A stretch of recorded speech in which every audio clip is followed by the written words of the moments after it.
오늘의 말씀 우리 함께 같이 읽어보실까요? 누가복음 먼저 6장 12절부터 16절까지의 말씀입니다. 함께 같이 읽어봅니다. 이때 예수께서 기도하시러 산으로 가사 밤이 새도록 하나님께 기도하시고 밝음에 그 제자들을 부르사 그 중에서 12를 택하여 사도라 칭하셨으니 곧 베드로라고도 이름을 주신 시몬과 그의 동생 안드레와 야고보와 요한과 빌립과 바돌로메와 마테와 도마와 알페오의 아들 야고보와 셀롯이라는 시몬과 야고보의 아들 유다와 예수를 파는 자 될 가롯 유다라. 아멘. 12절 처음 시작할 때 이렇게 말씀이 시작되죠. 이때에 라고 말씀합니다. 자, 이때가 언제입니까? 그동안 지난 시간에 우리가 배웠던 것처럼 바로 바리새인, 사두개인들, 헤롯 당원들이 예수님에 대하여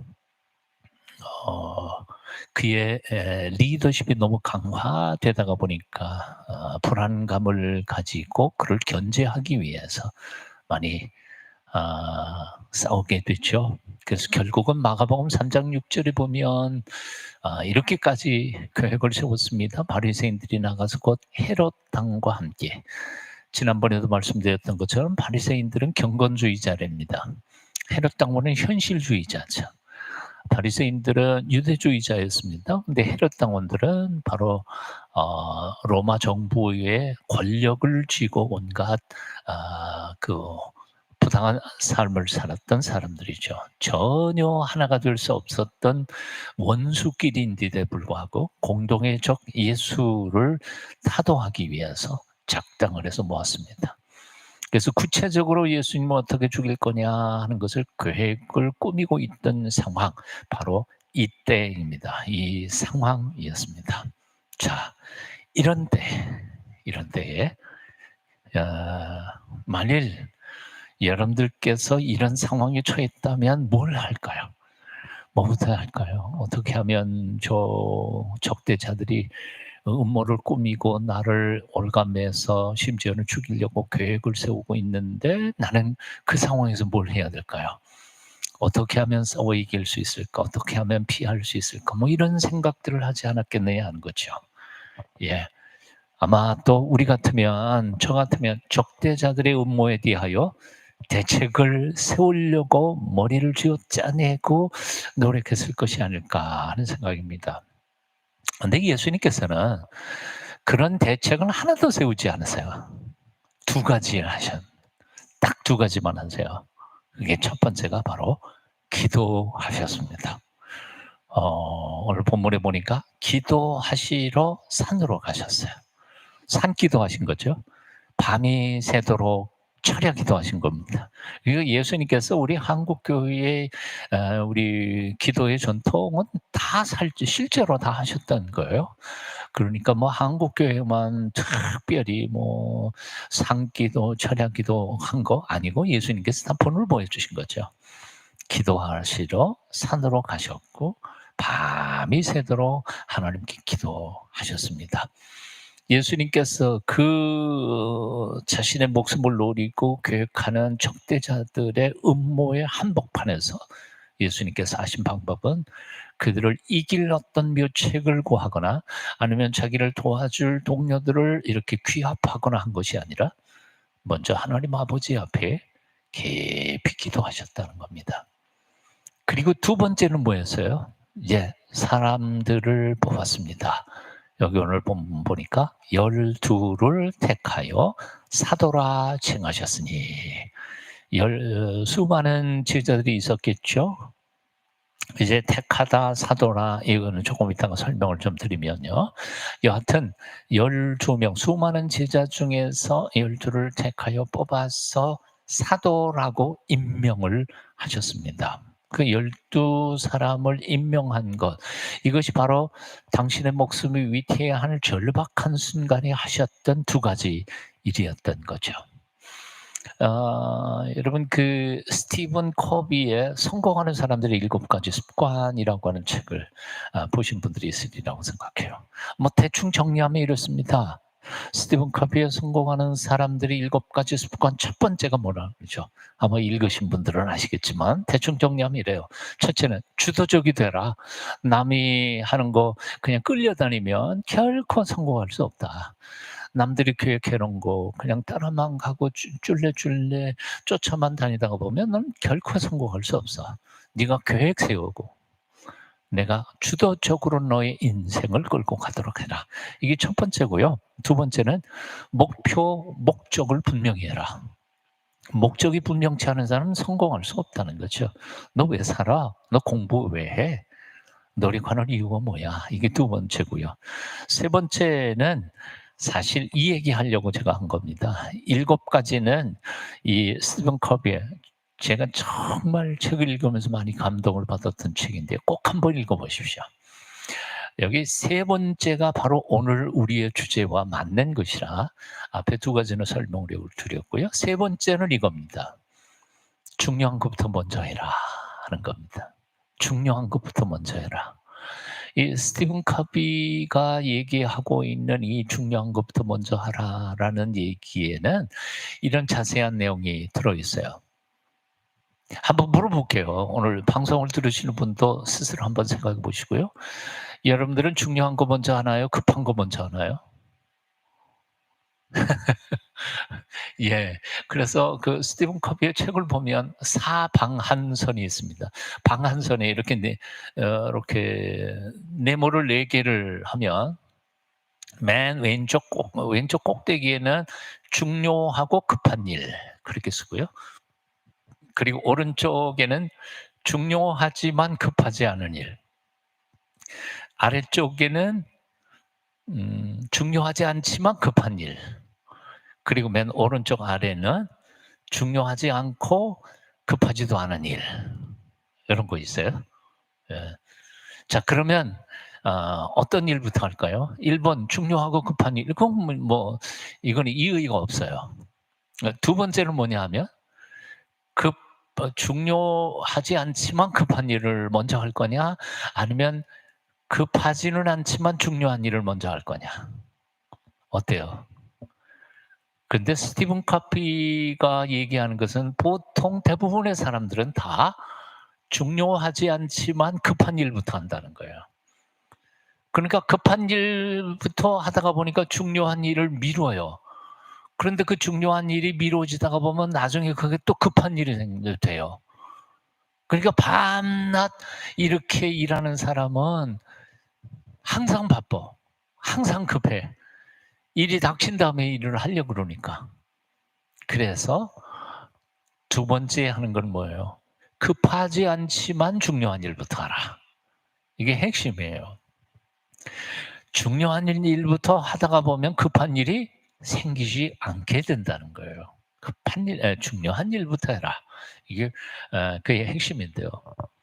사실 예수님께서 적대자들의 음모에 대하여 대책을 세우거나 노력하는 것보다는 예수님은 중요한 일이 무엇인지를 먼저 하셨어요.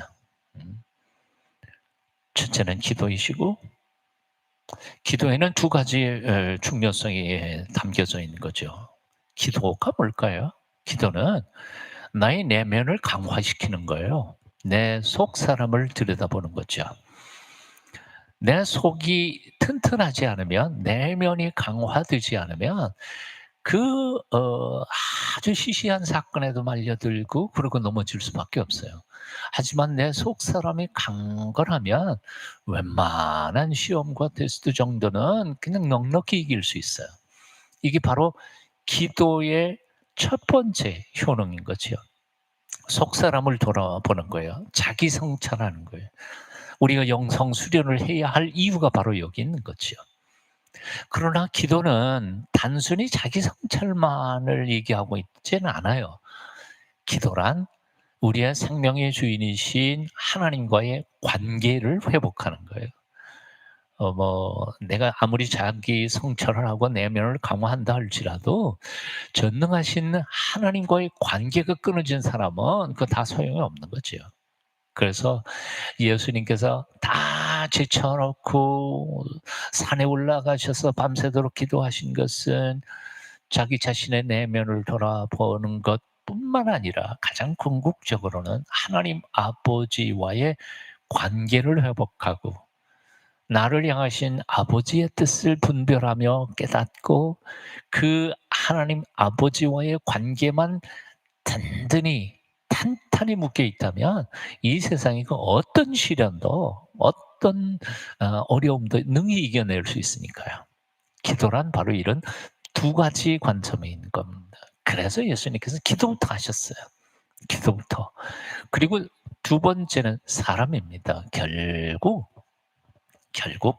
세상을 이기는 건 누가 이겨요? 사람이 이겨요. 네. 교회 세워놓으면 또 무너져요. 제도 잘 만들어 놔도 세월지랑 없는 그 제도 다 인간의 손에 의해서 다 허물어져요. 음. 건물은 허물어지고 기관은 무너지지만 똑바로 세워 놓은 사람은 그가 세상을 떠나기 전까지 올곧게 세워진 사람은 세상을 변화시켜 가는 거죠. 그래서 가장 중요한 것은 사람 키우는 거예요. 네. 뭐 교회 건물 아무래도 괜찮아요. 예. 좋으면 좋은 대로 좋죠. 그러나 건물이 중요한 건 아니에요. 그래서 교회라고 하는 헬라어 단어는 에클레시아라고 하는데 에크란 말이 밖으로라는 뜻이고요. 그 뒤에 있는 게 클레오 그 불러냄을 즉 밖으로 불러냄을 받은 사람들의 모임 이게 바로 교회예요. 교회는 건물이 아니에요. 제도도 아니에요. 장로교, 감리교, 침례교 그게 중요한 게 아니에요. 하나님의 사람들. 예수 그리스도 안에서 변화된 하나님의 사람들이 중요한 거죠. 그러니까 교회가 변질되는 이유는 장로교는 자꾸 장로교 정치 체제에 대하여 무슨 시스템 만들려고 그러다가 보니까 망하는 거예요. 침례가 마찬가지예요. 그게 중요하진 않아요. 예. 사람이 중요한 거죠. 그래서 우리 특별히 제자 훈련을 강조하고 있는 일반 제자 단체에서는 세 가지 모토가 있죠. 첫째, get the man, 사람을 얻어서 build the man, 사람을 세워서 잘 양육해서 send the man, 세상으로 보내는 거. 그러니까 선택, 양육, 파송 이 세 가지가 교회가 해야 할 일이라고 생각이 듭니다. 자, 이런 점에서 예수님께서는 책 한 권 안 쓰셨어요. 예수님이 쓰신 책이 있어요? 없어요. 예수님 회당 하나도 짓지 않으셨어요. 예. 예수님은 겨우 저기 갈릴리 바다에서 생선 비린내 나던 어부 몇 사람 딱 불러 가지고 또 전 조금 이따가 얘기하겠지만 좀 자격 미달의 제자들을 12명 세워서 십자가에 돌아가셨다가 3일 만에 부활하시고 40일 계시다가 승천하시면서 그 12명에게 다 맡겨 놓고 후루룩 떠나가 버리셨어요. 예수님께서 하신 일은 사람 훈련한 것밖에 없어요. 그런데 그 믿을 수 없을 것 같은 12명의 제자들을 통해서 2000년 기독교 역사가 여기까지 이렇게 오게 된 거죠. 우리도 이 신앙 예수님께서 우리에게 보여주신 양육의 원리를 깊이 생각하면서 따라가야 되리라고 생각이 듭니다. 자, 질문은 이거예요. 오늘 우리 자신에게 자기 자신에게 한번 질문해 보셨으면 좋겠어요. 지금 내게 가장 중요한 일은 뭘까? 가장 시급하게 해야 할 일은 뭘까? 곰곰이 한번 생각해 보십시오. 내가 영어 공부하는 것도 중요하고 시스템 세우는 것도 중요하고 다 중요하지만 정말 내가 가장 중요하게 해야 할 일은 뭘까? 거기 오늘 제가 그림처럼 보여드린 게 있는데 아마 여러분 프린트에는 그게 안 나왔네요. 색깔이 그냥 흰색이 되어 버려서 그래요. 여기 내부는 저쪽으로 보시죠. 저기 십자가가 거기는 안 보이네요. 예. 십자가의 의미가 굉장히 다양하죠. 수직으로 이렇게 꽂은 것은 하나님과 나 사이의 관계 회복이죠. 이게 기도죠. 예. 그리고 수평으로 이렇게 그은 것은 바로 너와 너, 사람과의 관계입니다. 그러니까 우리 그리스도인에게 있어서 가장 중요한 것은 두 가지. 십자가를 가슴에 품은데 이것이 굉장히 상징적인 의미를 가지고 있습니다. 하나님과의 관계 회복해라. 그리고 사람과의 관계. 사람을 키우고 그리고 세상으로 파송해라 하는 것이 중요하다는 생각이 듭니다. 자, 그럼 이제 두 번째 그림인데요. 여기 두 번째 그림 보시면 사실은 여기에 하나씩 하나씩 이렇게 되게 돼 있는데 여기 이제 매킨토시 맥 쪽에 쓰는 거하고 IBM 쪽에 쓰는 거하고 좀 달라서 하나씩은 안 갑니다. 한꺼번에 보여드렸습니다. 12 제자에 대한 표현이에요. 맨 왼쪽에 베드로, 시몬이 있고요. 게바라고도 하죠. 이 게바라는 말은 이제 아람어로 되어 있는 거고요. 베드로는 헬라어로 이름이고요. 게바 예수님께서 주신 별명이죠. 반석이라는 뜻이고요. 베드로도 역시 마찬가지입니다. 본래 자기 이름은 시몬이라고 하는 이름이죠. 예. 뭐 아시는 것처럼 베드로는 수제자입니다. 12명 중에 제일 앞장섰던 사람이고요. 밑에 내려가면 안드레가 있죠. 안드레는 베드로의 동생이죠. 인도를 제일 잘하죠. 예. 사람 인도해서 그 사실은 베드로가 먼저 나온 건 아니죠. 안드레가 형님을 예수님께로 인도했죠. 뿐만 아니라 이 안드레는 또 5,000명 먹이고 더 남은 물고기 2마리, 떡 5개를 가지고 온 사람이 또 안드레였습니다. 안드레는 아주 뒤에서 그림자처럼 섬겨갔던 귀한 제자였습니다. 아주 조용한 섬김에 충성스러운 종이었습니다.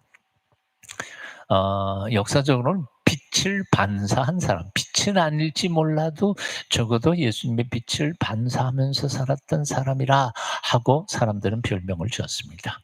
그리고 이제 세 번째 사람이 야고보입니다. 야고보, 최초의 순교자이죠. 그 옆으로 가면 야고보가 또 있죠. 알페오의 아들 야고보. 그래서 왼쪽에 있는 야고보는 큰 야고보, 오른쪽에 있는 알페오의 아들 야고보는 작은 야고보라고 표현합니다. 뭐 크다 작다 그래서 위대하고 안 위대하고 아닙니다. 그냥 약칭으로. 야고보는 최초의 순교자였습니다. 그러니까 사실 야고보는 무슨 사역을 할 기회가 없었어요. 너무 빨리 순교하는 바람에. 그래서 야고보에 대한 어떤 기록이나 남은 것들은 별로 없습니다. 야고보의 동생이 요한이지요. 요한은 특별히 기억하는 게 나이가 12 제자 중에서 제일 어렸던 사람이고요.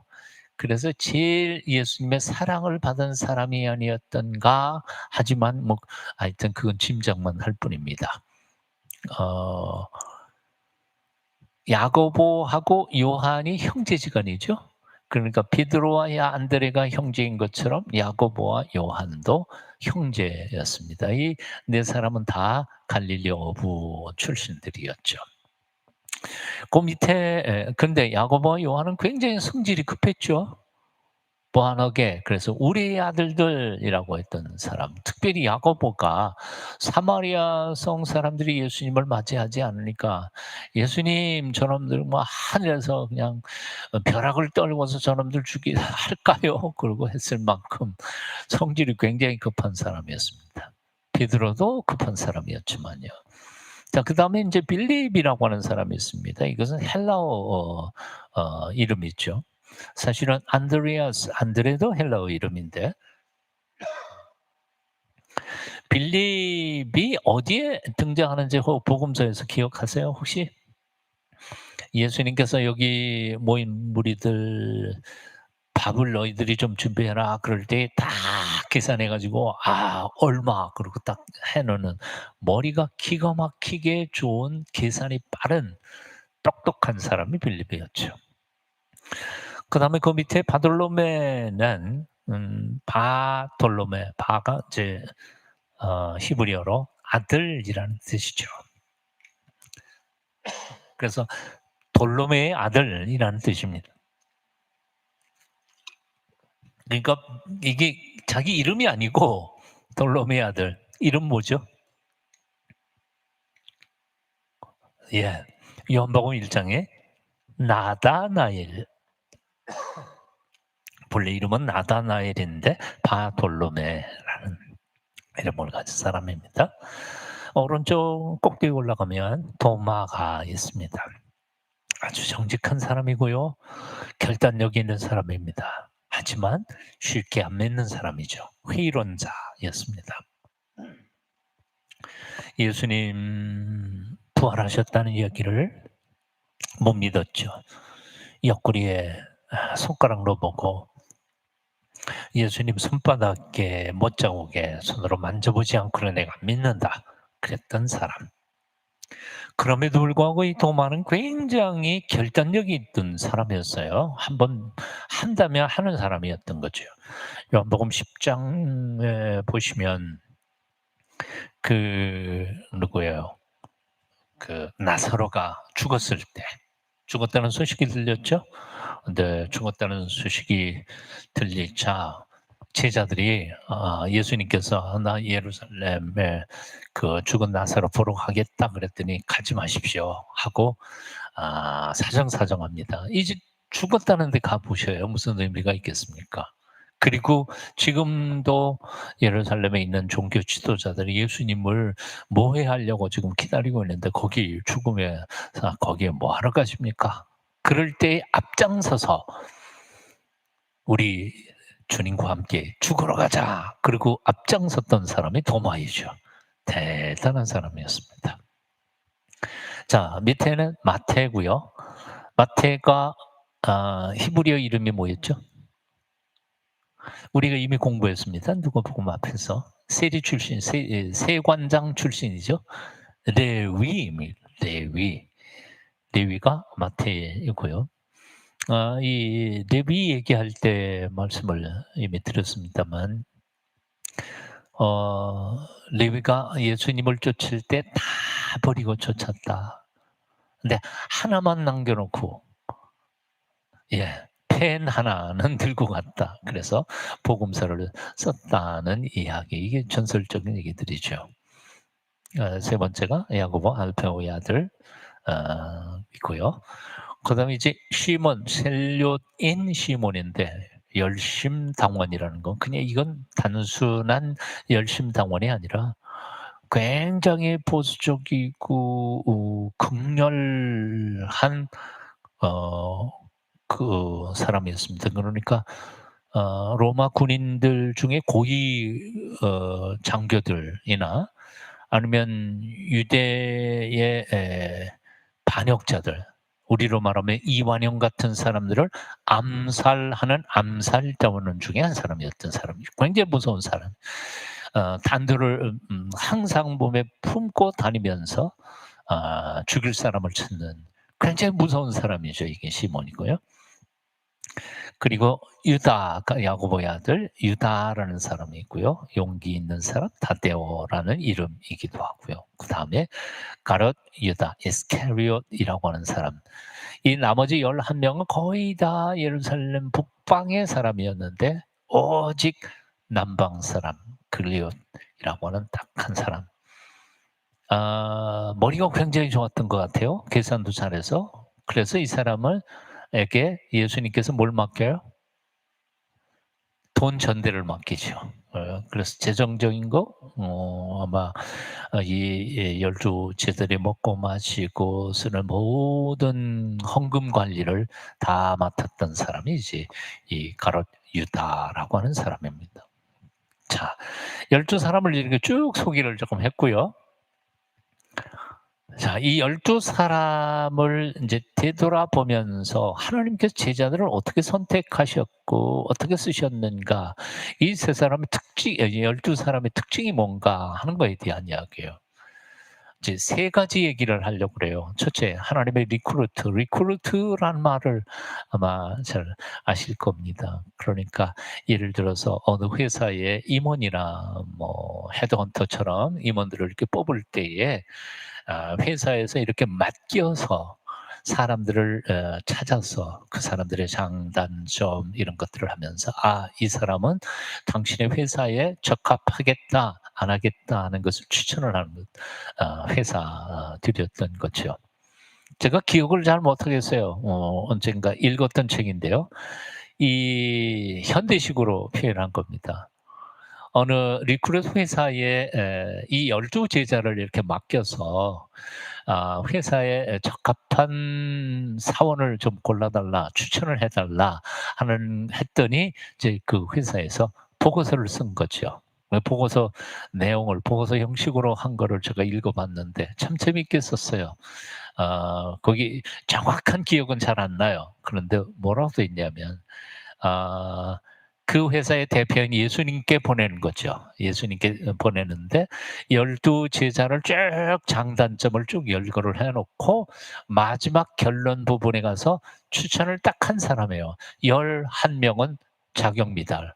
성격이 좀 문제가 있고 또는 너무 이기적이고 너무 세속적이고 너무 꼼꼼해 가지고 당시 회사에서는 일하기에 적합하지 않고 뭐 등등등등 너무 부정적인 생각이 많고 뭐 그래 가지고 다 제껴 놓고 당신 회사에 가장 적합한 사람은 딱 한 명. 누구일까요? 가론 유다를 추천을 했어요. 참 그 읽으면서 저는 참 많은 생각을 했어요. 정말 인간적인 방법을 볼 때에는 가론 유다만큼 똑똑하고 적극적이고 그랬던 사람이 없겠다 하는 생각을 해 봅니다. 여기 저는 D.L. 무디라고 하는 분이 쓴 책 속에 모세를 모세가 120 살을 살았는데요. 모세 한 평생을 이렇게 정리를 했어요. 그러니까 모세는 40년 동안 애굽의 궁궐에서 살 때 자신이 somebody, 나 특별한 사람이라고 착각하면서 살았다는 거예요. 그런데 그다음 40년 동안 미디안 광야에서 양치기 하면서 모세는 스스로 이렇게 생각했다는 거. '아, I'm nobody. 나는 아무것도 아니네. 내가 somebody인 줄 알았더니 nobody네.' 그리고 나머지 40년 동안 미디안 광야에서 하나님의 부르심을 받아 가지고 이스라엘 백성들을 출애굽해 가지고 가나안 땅까지 인도하는 동안 40년 동안에 깨달은 게 뭐냐 하면 '하나님은 nobody를 somebody로 쓰시는 분이시다. 전능하신 하나님이시라.'는 사실을 깨달았다는 거예요. 아, 굉장히 놀랍죠? 어 출애굽기 4장 1절 이하에 보면 하나님께서 이 모세를 부르는 장면이 나오죠. 모세를 불러서 "너 애굽으로 가라. 내 백성을 구해라." 그러니까 말을 안 들어요. 제가 뭔데요. 애굽에서 지금 도망 왔는데 살인해 가지고 제가 돌아가면 다 죽을 텐데 제가 뭔데 애굽으로 다시 돌아가겠습니까? 그러고 막 설전을 벌이죠.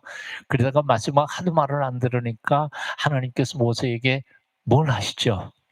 뭐 여기에 손에 나병 걸리기도 하시지만 맨 마지막에 "내 손에 든 게 뭐냐?" 예. 막대기입니다. 그 목자들이 들고 다니는 지팡이니까 그 지팡이를 땅에 던져라. 던졌더니 뱀이 되고 뱀의 꼬리를 잡으니까 다시 지팡이가 되고 "그걸 가지고 애굽으로 돌아가라." 하고 말씀하세요. 그런데 그 4장 주의 깊게 읽어보면 끝부분에 모세가 애굽으로 돌아가는데 그 손에 누구의 지팡이를 쥐고 갔다. 하나님의 지팡이라고 표현해요. 그러니까 사실 처음에는 뭐예요? 그게 모세의 자기 지팡이였어요? 모세의 지팡이였어요. 근데 하나님 앞에 드려지는 순간 그게 하나님의 지팡이로 명이 이전돼 버린 거죠. 그러니까 하나님의 지팡이가 되니까 그다음에 그 하나님의 지팡이가 출애굽의 모든 기적들이 다 하나님 이 지팡이를 통해서 나타나요.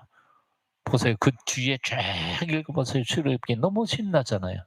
나일강 피로 물드는 거 어떻게 해요? 그 지팡이를 이렇게 대니까 피로 물들었어요. 지팡이를 하늘로 가리키니까 어두움이 들고 땅을 치니까 뭐 그게 이가 되고 뭐 병균도 되고 어 그러니까 사실은 모세가 기적을 행한 게 아니에요. 모세가 들고 다니던 하나님의 지팡이가 출애굽의 사건의 기적들을 행하신 거지요. 근데 그 프란츠 쉐퍼라고 하는 분은 이 얘기를 이렇게 표현해요. 그러면 모세의 지팡이는 무엇의 상징이었을까? 그 지팡이 마른 막대기는 사실 모세의 상징이었다는 거예요. 모세 자신이 하나님 앞에 드려지지 않았을 때에 "나 똑똑해. 나 애굽의 왕자야." 그럴 때는 살인자밖에는 못 돼. 하지만 자기를 완전히 포기해 버리고 하나님 손에 자기를 던져 드렸을 때 하나님의 손에 들린 모세는 바로 모세 손에 쥐었던 기적의 지팡이처럼 쓰임 받았다는 거죠. 굉장히 중요한 얘기일 것 같아요. 하나님의 리크루트의 원리는 뭐예요? 노보디를 쌈바디로 쓰시는 게 하나님의 원리라는 거예요. 이거를 우리가 기억했으면 좋겠습니다. 그래서 나 아는 것도 없고 가진 것도 없고 능력도 없고 그러면서 절망할 필요가 없어요. 왜? 내가 하는 거 아닌데 나를 들어 쓰시는 하나님이 하시는 일이니까. 나 이만큼 배워서 나 할 만큼 하고 능력도 있고 실력도 있어. 착각하지 말라는 거예요. 착각하지 말라는 거예요. 하나님이 쓰시는 사람은 목이 곧지 않은 하나님의 손에서 마음껏 하나님의 순종하면서 온유하고 겸손하게 하나님의 말씀에 순종하는 마른 막대기를 통해 하나님 기적이 나타나는 거지 잘났다고 지고집부리는 사람은 아무것도 할 수가 없다는 거예요. 자, 두 번째 원리를 한번 살펴보면 어때요? 하나님이 사람을 쓰시는 원리, 그 12 제자들을 곰곰이 살펴보면 하나님께서는 정반대의 사람들을 묶어서 지혜롭게 쓰시는 분이세요. 첫 번째 레위, 시몬. 이 두 사람을 생각해 보세요. 레위는 누구라고요? 관세장이에요. 저 로마 정부하고 빌붙어 가지고 동족들 피 빨아먹던 세리 출신이에요. 근데 시몬은 누구예요? 셀료딘 아까 얘기했죠. 유대주의자예요. 그 매국노 잡아 죽이는 사람이에요. 그러니까 길바닥에서 예수 안 믿고 했던 사람이라면 아마 시몬은 품속에 품고 다니던 단도로 이 레위 죽였을 거예요. 세관장 죽였을 거라고. 그런데 예수님 안에서 두 사람이 제자가 된 거예요. 화해하고 놀라운 일인 거예요. 또 보죠. 도마가 뭐라 그랬어요? 회의론자였죠. 아주 철저한 회의론자였어요.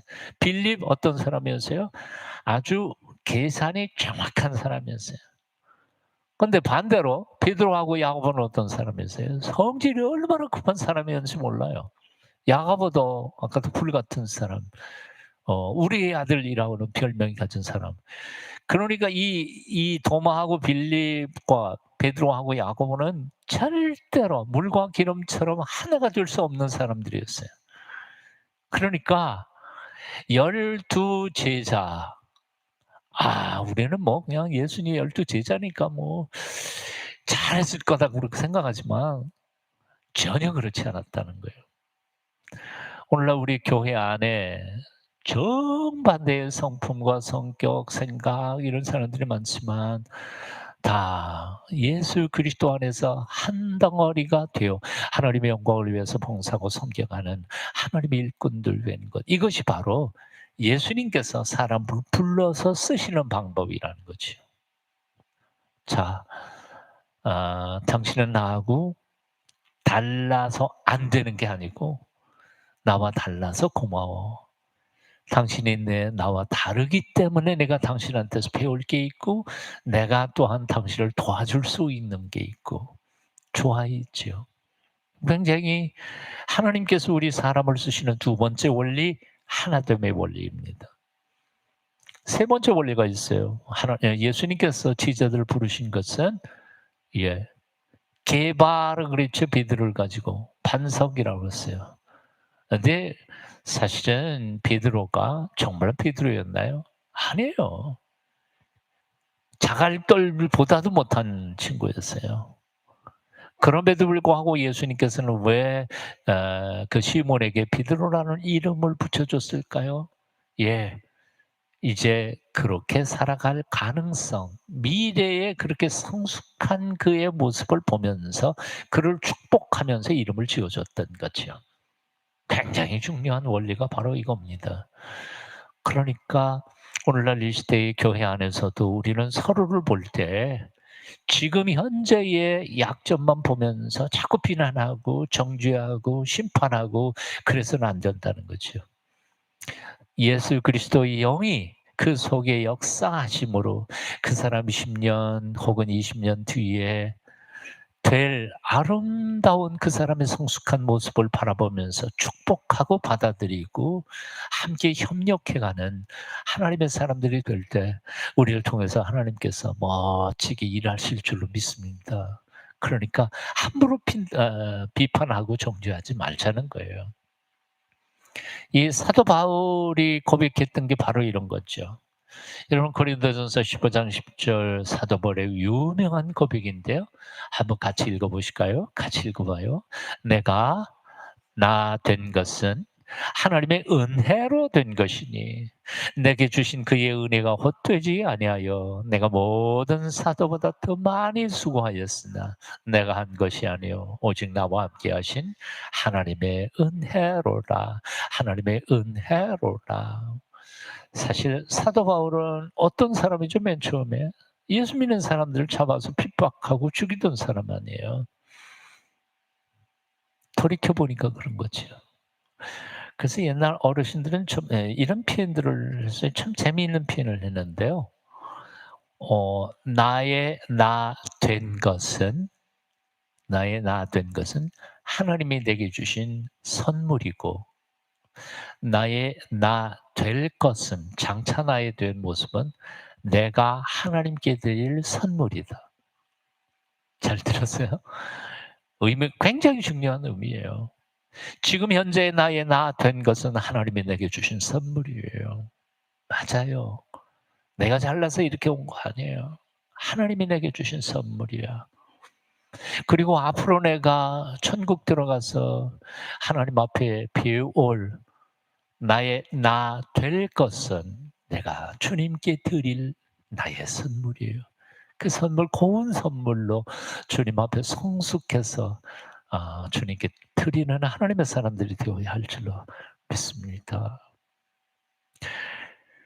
자, 그다음으로 한번 또 보실까요?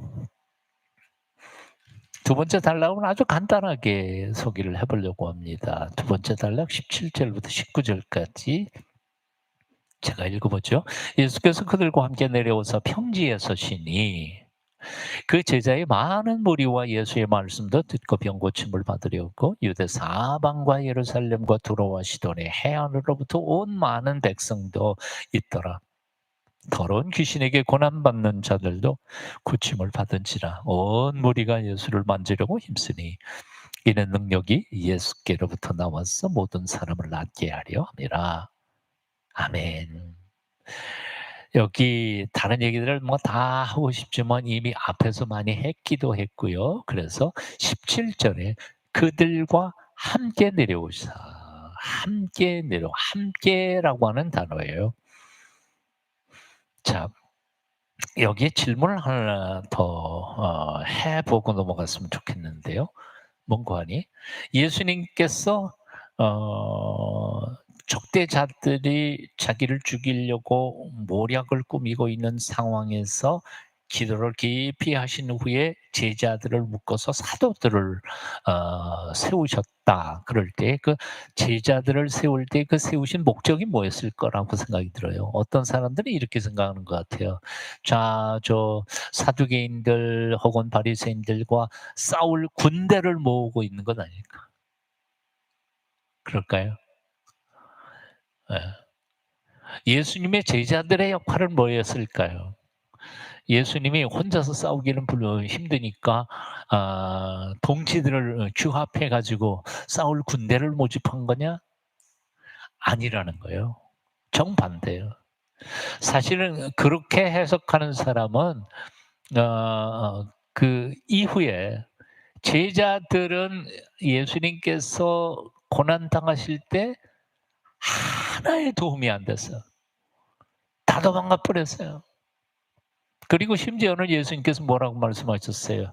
칼 빼드는 시몬 베드로에게 뭐라 그랬어요? 예. "칼 도로 집어넣어. 칼로 쓰는 자는 칼로 망해. 내가 아버지께 구하여 천사의 영을 한 군단이라도 불러올 수 없는 줄 아느냐?" 예수님께서는 힘이 모자라 가지고 제자들을 사람들을 이렇게 규합해 가지고 저 헤롯 당원 들고 뭐 싸우려고 한 것 전혀 아니었어요. 그렇다면 원인이 이유가 뭘까 하는 거예요. 이유는 간단합니다. 예수님께서 이 세상 떠나시고 난 다음에 그 복음의 사역을 이어갈 제자들을 미리 준비하고 계셨던 것이죠.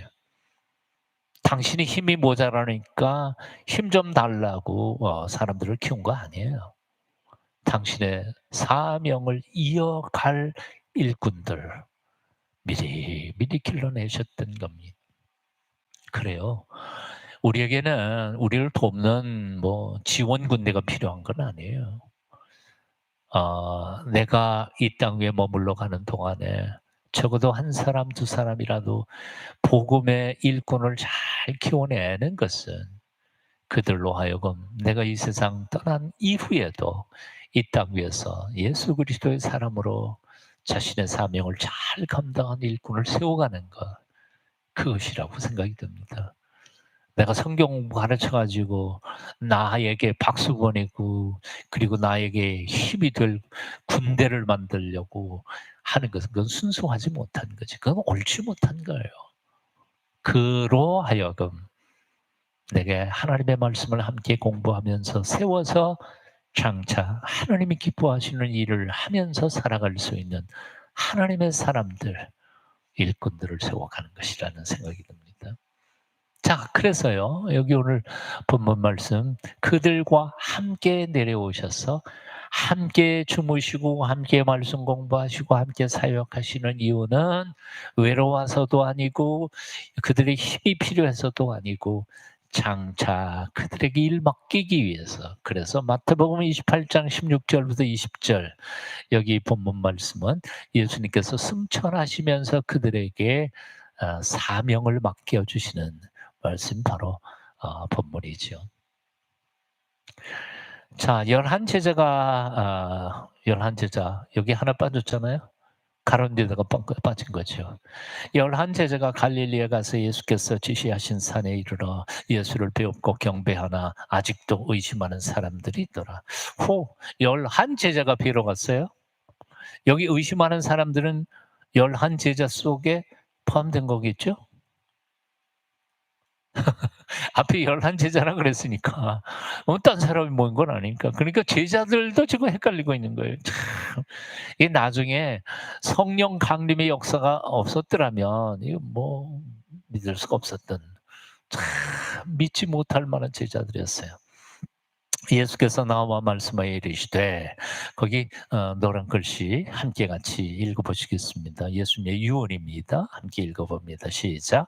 하늘과 땅의 모든 권세를 내게 주셨으니 그러므로 너희는 가서 모든 민족을 제자로 삼아 아버지와 아들과 성령의 이름으로 세례를 베풀고 내가 너희에게 본보아 모든 것을 가르쳐 지키게 하라. 볼지어다 내가 세상 끝날까지 너희와 항상 함께 있으리라. 아멘. 바로 이 명령을 하시기 위해서 예수님께서 제자들을 3년 동안 훈련을 시키신 거죠. 여기 이 명령을 주의 깊게 읽어보면 그래요. 18절 끝부분에 보면 하늘과 땅의 모든 권세를 내게 주셨어요. 누가? 아버지께서. 자, 여러분 공문서 보시죠. 공문서. 저 이제 군대에서 인사처에 있었는데 인사처에서는 맨 꼭대기에 발송 기관이 나와요. 국방부 아니면 육군본부, 몇 사단 사령부, 군단 사령부. 그러니까 그 공문의 맨 윗자리만 보면 이 공문이 얼마나 중요한지 이걸 알 수 있는 거예요. 예수님께서 이 명령을 하시면서 이렇게 말씀하시는 거예요. 하늘과 땅의 모든 권세를 받은 아버지께로부터 받은 내가 인제부터 명령한다. 이 명령은 엄청나게 중요한 명령이지. 뭐라 그래요? 19절 보면 너희는 어떻게 해요? 가. 예배당에 몰러 가지고 박수 치고 찬양만 하고 예배드리고 그러고 끝나는 거 아니야. 가. 어디로? 세상으로 가야 돼. 가야 돼. 모이는 교회? 예, 좋아요. 모여서 은혜 받고 예배하고 힘 얻고 예, 세상에서 상처받았던 거 치유받고 오케이. 하지만 거기서 끝나면 그건 교회가 아니에요. 가야 돼. 모든 민족을 제자로 삼아야 돼. 아버지와 아들과 성령의 이름으로 세례를 베풀고 그 다음에 해야 할 일이 뭐예요? 20절 내가 너희에게 분부한 모든 것을 가르쳐서 지키게 하라. 이게 제자들인 거죠. 앞부분에서 우리가 예수님께서 12제사를 불러내서 뭐라고 임명했어요? 직함을? 사도라고 이름 불렀어요. 사도, 불일사, 무리또 그런데요. 헬라어로는 아포스톨로스라고 하는 말인데 그 사도라는 말은 아포스텔로라는 헬라어 단어에서 온 것인데요. 이것은 보내심을 받은 자라는 뜻이에요. 그런데 이 헬라어 단어에서는 보낸다는 말이 여러 개의 단어가 나오지만 특별히 아포스텔로란 말은 특별한 인물을 띄워서 보냄받은 자가 아포스텔로스예요. 그러니까 예를 들어서 우리 대통령이 전권을 주어서 미국의 대표자로 보내는 사람이 누구예요? 미국 대사죠. 대사죠. 근데 그건 일반적으로는 이렇게 대사로 보내요. 근데 특별한 임무가 생겼을 때 특사로 보내는 사람 있잖아요. 예. 그게 바로 아포스톨로스예요. 즉 예수 그리스도께서 제자들 중에 12명을 뽑아가지고 특별한 사명을 쥐어서 이렇게 세상으로 파송한 사람들이 이제 사도들이 12명이었는데 그중에 하나 실패작이었으니까 11명이었어요. 그런데 그러면 사도는 11명뿐이냐? 아니요. 그 뒤에 이제 쭉 복음서 넘어가고 사도행전 쭉 읽어가고 또 서신서 보다가 보면 이게 확장되기 시작해요. 그래서 예수 그리스도를 믿는 모든 사람들을 사도라고 표현해요. 그러니까 저와 여러분이 모두가 다 하나님의 복음을 들고 세상에 나가서 하나님의 사랑과 용서를 전하는 사도로 보냄받은 자인 거죠. 믿으세요? 그렇게 믿으셔야 돼요. 그리고 그 사역을 감당해야 된다는 거예요. 아멘. 그 믿음을 가지고 사셨어요. 자, 한 가지만 짚고 오늘 결론을 말씀을 줄이도록 하겠습니다. 가끔씩 이 12제자를 묵상하고 배우다가 보면 어떤 분들이 이런 질문을 해요. 예수님이 뽑으시고 훈련을 시키셨는데도 12 중에 한 명은 실패작이야. 어떻게 된 거예요? 어? 그것도 예수님께서 밤새도록 철학 기도하시고 뽑았는데 하나는 실패작이야. 어떻게 된 거예요? 예수님이 능력이 없으신 건가? 왜 그럴까요? 예수님 모르셨던 걸까요? 어. 예. 간단히 말하면 그러니까 기도의 능력이 없으셨다. 그럴 수는 없는 거예요. 우리가 잘 알고 있는 거예요. 예수님 모르셨을까? 아셨다는 거예요. 그럼에도 불구하고 왜 그를 뽑으셨을까요? 이유는 간단합니다. 그에게 기회를 주신 거죠. 어떤 사람들은 그래요. 가룟 유다가 배신하면 십자가 구원의 사건이 어떻게 이루어질 수 있습니까?"라고 얘기해요. 그러니까 가룟 유다가 배신한 것은 숙명처럼 생각하는데 전혀 그렇지 않아요. 하나님은 가룟 유다가 배신 안 했다 하더라도 다른 방법으로 십자가를 만들어 가실 수 있는 전능하신 하나님이시니까요. 그렇게 숙명에 빠뜨리도록 해석할 필요는 없어요. 결국 가룟 유다가 그것을 선택한 것은 자신의 허물이고 죄이지 하나님께서 그렇게 각본 쓰는 것처럼 그렇게 배우를 선정해서 각본으로 만든 건 전혀 아니라는 거죠. 오늘날 이 시대에도 바로 장로교단의 예정론을 잘못 해석해서 그렇게 해석하는 사람들이 많은데 아니요. 어 하나님이 우리의 인생에 큰 틀을 예정하신 건 틀림이 없지만 그 속에서 하나님은 우리에게 자유의지를 주셨기 때문에 내가 죄를 짓고 안 짓고 그리고 하나님을 배신하고 돌아서고 이런 건 전부 다 우리의 허물과 잘못이지 하나님께 책임을 돌릴 수는 없어요. 기독교는 숙명론의 종교가 아닙니다. 기독교는 하나님이 우리에게 엄청나게 사랑하셔서 기회도 주시고 자유도 주셨어요. 선택을 우리가 어떻게 하느냐에 따라서 하나님께서 베풀어 주시는 은혜가 우리의 것이 되기도 하고 그렇지 않기도 하는 겁니다. 자, 이제 오늘 이렇게 말씀을 다 마치고 우리 주님께서 사진처럼 부활하여 오실 때까지 예수님의 제자 된 삶을 살아가려고 애쓰고 노력하는 저와 여러분이 되어야 할 줄로 믿습니다. 이제 주님 가르친 기도로 함께 같이 기도하시겠습니다. 하늘에 계신 우리 아버지, 아버지의 이름을 거룩하게 하시며 아버지의 나라가 오게 하시며 아버지의 뜻이 하늘에서와 같이 땅에서도 이루어지게 하소서. 오늘 우리에게 일용할 양식을 주시고 우리가 우리에게 잘못한 사람을 용서하여 준 것 같이 우리 죄를 용서하여 주시고 우리를 시험에 빠지지 않게 하시고 악에서 구하소서. 나라와 권능과 영광이 영원히 아버지의 것입니다. 아멘. 우리 기도하겠습니다. 주님, 중요한 일이 무엇인지를 잘 분별할 수 있는 지혜를 도와여 주시고 급한 일 뛰어다니면서 하다가 중요한 일 못하고 실패하는 인생 되지 않도록 우리를 매 순간 지켜주시고 보호하여 주시고 붙잡아 주시옵소서.